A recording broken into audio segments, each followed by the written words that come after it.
Hi guys, 5th class తెలుగులో second lesson చూద్దండి. Second lesson పేరు సాయం. సెకండ్ లెసన్ పేరు ఏంటి? సాయం.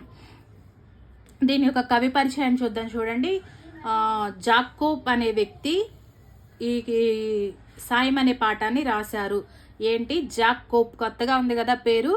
జాకోబ్ అనే వ్యక్తి కవి ఈ లెసన్ రాశారు, సాయం అనే ఈ పాఠాన్ని. ఈయన కాలం చూడండి, 1913 నుంచి 1991 వరకు. మీరు పాఠం కవి పేరు, అతని కాలం కంపల్సరీగా గుర్తుపెట్టుకోండి. కవి పేరు ఇచ్చి కాలం మార్చొచ్చు కదా ఆప్షన్స్లో, ఓకేనా? జాకోబ్ వీరి యొక్క కాలం ఏంటి? 1913 1991 నుంచి 1991 వరకు. జాకోబ్ దక్షిణాఫ్రికాకు నవల రచయిత, కథా రచయిత, కవి సంపాదకులు.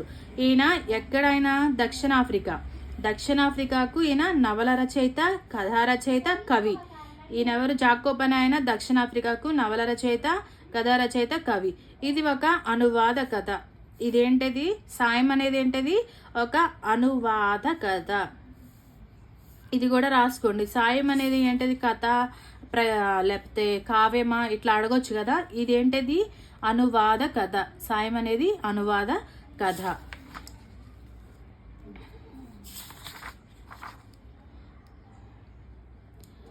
ఇది పాఠం స్పీడ్గా చదివేస్తాను, జస్ట్ వినేసేయండి. పాఠం తర్వాత మనం అర్థాలు ఇవి చూసుకుందండి. రవికి పక్షులంటే చాలా ఇష్టం. వాటి మధురమైన కిలకిలా రావాలు వినడం మరీ ఇష్టం. రవి నిద్ర లేవగానే కిటికీ దగ్గరికి వచ్చి నిలబడతాడు. అక్కడ ఉన్న పక్షులను చూస్తూ వాటి ధ్వనులు వింటూ తన దినచర్యను మొదలు పెడతాడు. ఈ అందమైన చిన్న చిన్న పక్షులు ఎక్కడి నుండి వస్తాయో, ఎక్కడికి వెళతాయో అని ఆలోచిస్తూ ఉంటాడు.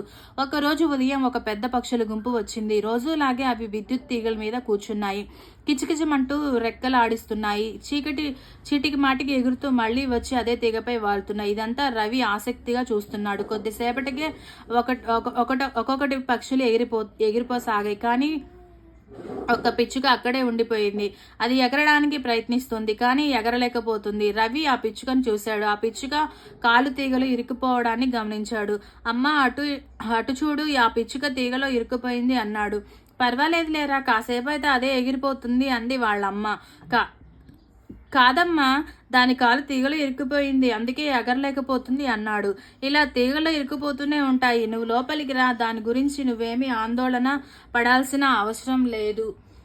పాపం అమ్మ, నువ్వు కాస్త ఆలోచించు. అది తీగలో రాత్రంతా ఇరుక్కుపోయి ఉంటే ఏమవుతుందో? ఏమవ్వదు. నువ్వు పొద్దున లేచేసరికి అది ఎగిరిపోయి ఉంటుంది చూడు అంది అమ్మ. రవి రాత్రంతా ఇదే ఆలోచనతో పడుకున్నాడు. పిచ్చుకకి ఏమీ కాకూడదని కోరుకున్నాడు. మరుసటి రోజు ఉదయం లేవగానే పిచ్చుక గుర్తొచ్చింది. గబగబా బయటకు వెళ్లి తీగ వైపు చూశాడు. అక్కడి దృశ్యం చూసి ఆశ్చర్యపోయాడు. ఆ పిచ్చుక అలాగే ఉంది, కానీ పిచ్చుక చుట్టూ ఇతర పక్షులు చేరాయి. తీగకు ఇరుక్కున్న పిచ్చుక నోరు తెరిచి ఉంది. పక్షులన్నీ దాని నోటికి ఆహారం అందిస్తున్నాయి.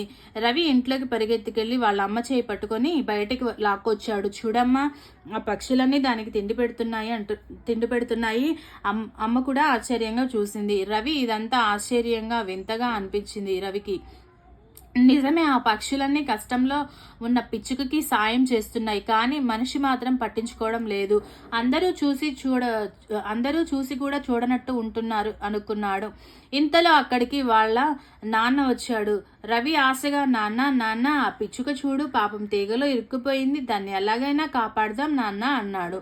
ఆ తీగలు చాలా పైకి ఉన్నాయిరా, దానిపైకి ఎక్కడం చాలా కష్టం, అందులోనూ కరెంటు తీగలు. మరి దాన్ని ఎవరు కాపాడుతారు నాన్న అని అడిగాడు రవి.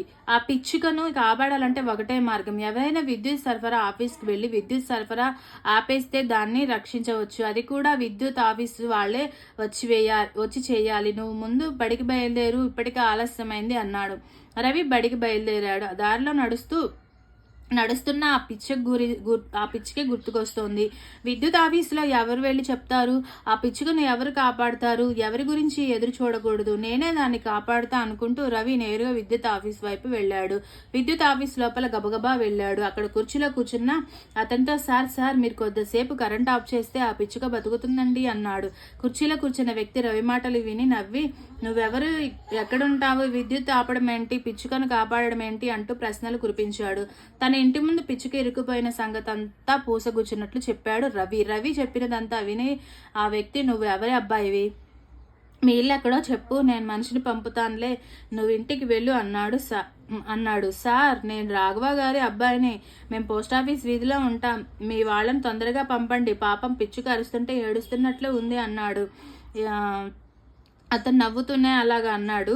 రవి బడికి వెళ్ళి వచ్చేసాడు. సాయంత్రం అయింది, ఇంకా ఎవరు రాలేదేమిటి, అసలు వస్తారా రారా, ఎవరు రాకపోతే ఈ పిచ్చుక చనిపోతుంది కదా, ఇలాంటి ఆలోచనలు రావడంతో రవి కళ్ళల్లో నీళ్లు గిర్రున తిరిగాయి. ఎరా రవి, ఆడుకుందాం రా అని రవి అక్క పిలిచింది. నేను రాను పో అని మంచం మీద పడుకున్నాడు. పిచ్చుక గురించి ఆలోచిస్తున్నాడు. కొంతసేపటికి రవి, నీకోసం ఎవరో వచ్చారు చూడు అంటూ అమ్మ పిలిచింది. రవి బయటకు వచ్చాడు. ఎదురుగా విద్యుత్ ఆఫీసులో పనిచేసే వ్యక్తి, అతనితో పాటు నిచ్చెనతో మరో మనిషి. రవి కళ్ళు ఆనందంతో మెరిసిపోయి, వచ్చేసారా రండి సార్. ఆ వ్యక్తి నవ్వుతూ, విద్యుత్ ఆఫ్ చేశాంలే, పిచ్చుకను రక్షిద్దాం, నువ్వు కూడా రా అన్నాడు. అందరూ కలిసి బయటికి వెళ్లారు. వచ్చిన వ్యక్తి నిచ్చెన వేసుకుని పైకి ఎక్కి జాగ్రత్తగా పిచ్చుక కాలును తీసి విడిపించాడు. కిందికి దిగి వచ్చి ఆ పిచ్చుకను రవి చేతిలో పెడుతూ, ఇదిగో నీ పిచ్చుక బతికే ఉంది, సంతోషమే కదా అన్నాడు. రవి ఆత్రంగా ఆ పిచ్చుకని చేతిలోకి తీసుకున్నాడు. మెల్లగా దాన్ని నేల మీద వదిలిపెట్టాడు. పిచ్చుక ఎగరడానికి ప్రయత్నించింది, కానీ కొద్దిగా పైకి ఎగిరి కింద పడిపోయింది. కుంటుతూ నడిచింది. కొద్దిసేపటికి అది మళ్ళీ ఎగరడానికి ప్రయత్నించింది. ఈసారి ఎగరడంలో సఫలీకృతం అయ్యింది. కిచ్ కిచ్ మంటూ గాల్లోకి ఎగిరింది. రవి ఆనందానికి అవధులు లేవు.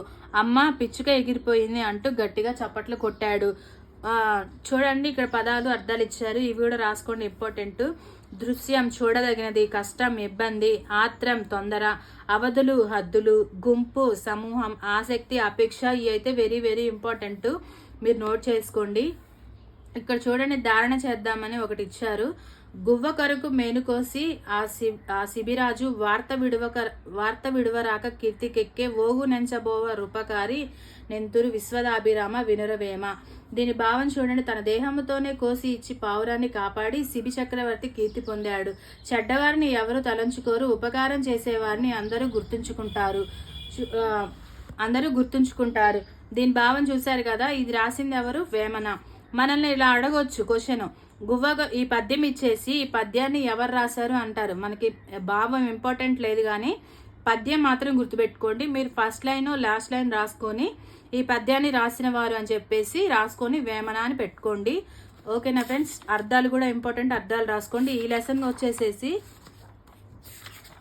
కవి పరిచయము ప్లస్ అర్థాలు. ఇక్కడ ఒక పద్యం ఇచ్చారు కదా, ఇది ఎవరు రాశారు అనేది, ఈ మూడు మాత్రం మోస్ట్ ఇంపార్టెంట్, గుర్తుపెట్టుకోండి. ఈ లెసన్లో చివర ఒకటి ఇచ్చారు చూడండి, ఇది జస్ట్ స్టోరీలు అండి. 3 కోతుల కథ ఉంటుంది కదా, అది మనకందరికి తెలుసు కదా, ఇది నేను చదవట్లేదు. ఇక్కడ చూడండి, జంధ్యాల పాపయ్య శాస్త్రి అని ఇచ్చారు. ఇది ఈ స్టోరీ రాసిన ఆయన. మరి స్టోరీ రాస్తేనే, ఈ స్టోరీ చదివితేనే దీని గురించి మీకు తెలిసిద్ది కదా. చదువుతానండి, ఒకసారి చూడండి. అది సబర్మతి ఆశ్రమం. గాంధీజీ ఒక్కరే చిరుచాప మీద కూర్చొని ఉన్నారు. ఆయన అప్పుడే భగవద్గీత పారాయణం చేసి పుస్తకాన్ని ముందున్న చెక్కబెట్ట మీద పెట్టారు. నిన్న ఎవరో తనకు బహుమానంగా తెచ్చిన బొమ్మ వైపు దీక్షగా చూస్తున్నారు బాపూజీ. మహదేవ దేశాయి లోపలికి వచ్చాడు. తదేక ధ్యానంగా ప్రతిమ వైపు చూస్తున్న బాపూజీని చూశాడు. ఏకాగ్రతతో ఉన్న గాంధీజీకి వెనుక నుంచి ఎవరో నవ్వుతున్నట్లు అనిపించింది. బాపు వెనక్కు తిరిగి చూశారు. మహదేవ దేశాయి నిలబడి నవ్వుతూ కనిపించాడు. మహదేవ్ భాయి, రా కూర్చో, ఎందుకు నవ్వుతున్నావు అన్నాడు గాంధీజీ. మిమ్మల్ని మీరు మరచి ఆ పెట్టె మీద బొమ్మనే చూస్తుంటే నాకు నవ్వు వచ్చింది బాపూజీ అని దేశాయ్ మళ్ళీ పకపకా నవ్వడం మొదలుపెట్టాడు. గాంధీజీ దేశాయ్ భుజం మీద చేయి వేసి తట్టుతూ, అసలు ఈ బొమ్మను చూసావా, ఎంత గొప్పగా ఉన్నదో అన్నాడు. అవును, 3 కోతులు చాలా అందంగా ఉన్నాయి అన్నాడు దేశాయ్. కోతులు కాదు, అవి నా గురువులు అని గాంధీజీ ఆ కోతుల బొమ్మను మహదేవ దేశాయికి చూపిస్తూ, ఇదిగో చూడు, ఈ బొమ్మలో 3 కోతులు కనిపిస్తున్నాయి కదా, అవి మూడు పనులు చేస్తూ మనకు 3 విధాలైన ఉపదేశాలు ఇస్తున్నాయి. మొదటి బొమ్మ చూడు, 2 చేతులతో నోరు మూసుకొని కూర్చుంది అంటే చెడు మాట్లాడవద్దు అని. రెండో బొమ్మ 2 చేతులతో 2 కళ్ళు మూసుకొని కూర్చుంది అంటే చెడు చూడక అర్థం అని అన్నాడు గాంధీజీ. గాంధీజీ మాటలు విని మహదేవ్ దేశాయ్ ఆశ్చర్యచకితుడయ్యాడు. మూడో బొమ్మ వైపు చూచి ఏం చేస్తుందో చెప్పు అన్నాడు మళ్ళీ గాంధీజీ.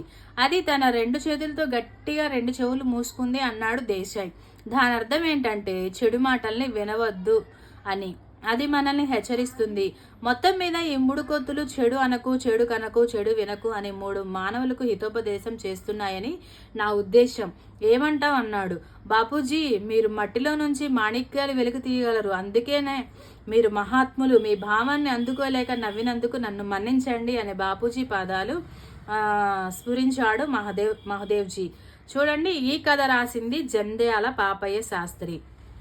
ఈయన యొక్క కాలం 1912 నుంచి 1992 వరకు. జంధ్యాల పాపయ్య శాస్త్రి ఈయన కరుణశ్రీగా ప్రసిద్ధులయ్యారనమాట. ఈయన యొక్క బిరుదు ఏంటి? జంధ్యాల పాపయ్య శాస్త్రి గారి యొక్క బిరుదు కరుణశ్రీ. ఈయన కొన్ని ఖండకావ్యాలను రాశారు. ఒకటి చూడండి, ఉదయశ్రీ, విజయశ్రీ, కరుణశ్రీ, అరుణ కిరణాలు మొదలైన వీరి ప్రసిద్ధ ఖండకావ్యాలు. ఏమేంటి వీరు రాసిన ఖండకావ్యాలు? ఉదయశ్రీ, విజయశ్రీ, కరుణశ్రీ, అరుణ కిరణాలనే 4 ఖండకావ్యాలను రాశారు. పిల్లల కోసం తెలుగు బాల శతకం కూడా రచించారు. తెలుగు బాల శతకాన్ని రచించిన వారు ఎవరు అని అడుగుతారు. జంధ్యాల పాపయ్య శాస్త్రి గారు అని చెప్పాలి. జంధ్యాల పాపయ్య శాస్త్రి గారి బిరుదేంటి? కరుణశ్రీ. ఈయన రాసిన ఖండ కావ్యాన్ని ఈయనకి బిరుదుగా ఇచ్చారు. ఓకేనా? ఈ లెసన్ అయితే ఇంతటితో కంప్లీట్ అయిపోయింది. నెక్స్ట్ క్లాస్లో నెక్స్ట్ లెసన్ చూద్దాండి.